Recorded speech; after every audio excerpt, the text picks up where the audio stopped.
paid family leave in the U.S. is a topic that often raises eyebrows as companies approach the benefit differently, and there are strong opinions, Kristen, really on both sides of this issue. And I know you've been doing a lot of research on this for Tech Republic, and one of the first things that may come as a surprise to some people is that the laws or lack of laws that are in place pertaining to this. Sure, yeah. Currently, there is no federal law that requires private sector employers to offer paid family leave to their employees. So right now, it's just the Family Medical Leave Act of 1993, which is only applicable to certain new parents, and it only allows 12 weeks of unpaid job protected leave per year.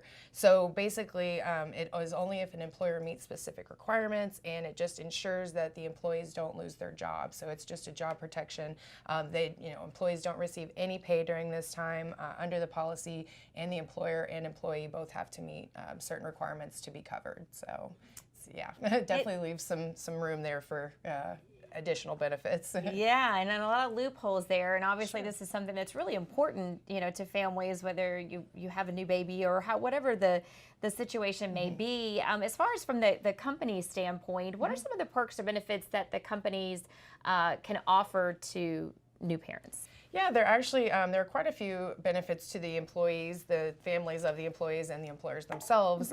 For example, women who are offered and take paid family leave tend to work longer hours on average, 1 to 3 years after returning to work, and these women are shown to be more on track for leadership positions, and it also helps with the overall retention rates at companies. And additionally, it is more likely to attract new talent, particularly millennials, which studies show that 83% are more likely to join a company if they are offered paid family leave.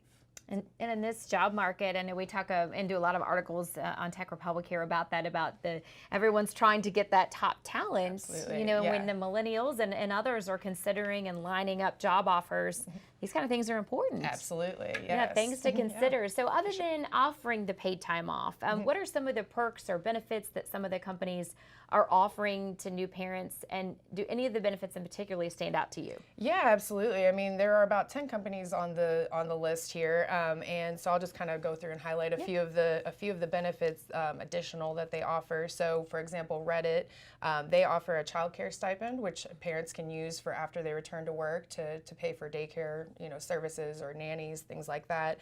They will also pay for egg freezing and fertility and gene testing. Wow. And so, yeah, that's kind of a interesting perk for company to offer. Etsy also is another one I would point out. They offer a gender-neutral parental leave policy, so they don't even really look at the gender of the parent. They just consider that you've had a new child and you need to take care of it, so they apply their policy to everyone.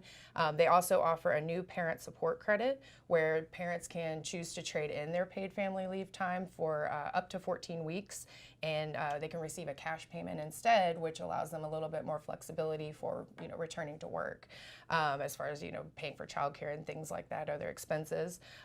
Microsoft, they actually offer all of their employees, including subcontracted employees, the parental leave benefits. Wow. So yeah, so that's pretty big. Yeah, kind of a big deal. They're pretty innovative with that, and also as of January 2018, they began offering assistance with fertility treatments as well. So then there's IBM, which offers very flexible scheduling for their parents for up to even elementary school age, things like that. If you need time off for doctor's appointments, picking kids up from school, going to certain events, just to name a few examples. And then finally, I would kind of point to Amazon, which has a leave share program, which allows their employees to actually gift their time to their partner should their partner's employer not allow paid leave. And they also have a ramp back program, which allows parents to work a flexible schedule for up to 8 weeks after the birth or adoption of a child. So there's a lot of these companies are offering more general benefits. There's on-site mother's rooms for nursing moms, breast milk delivery services like Milk Stork for nursing mothers who travel for work.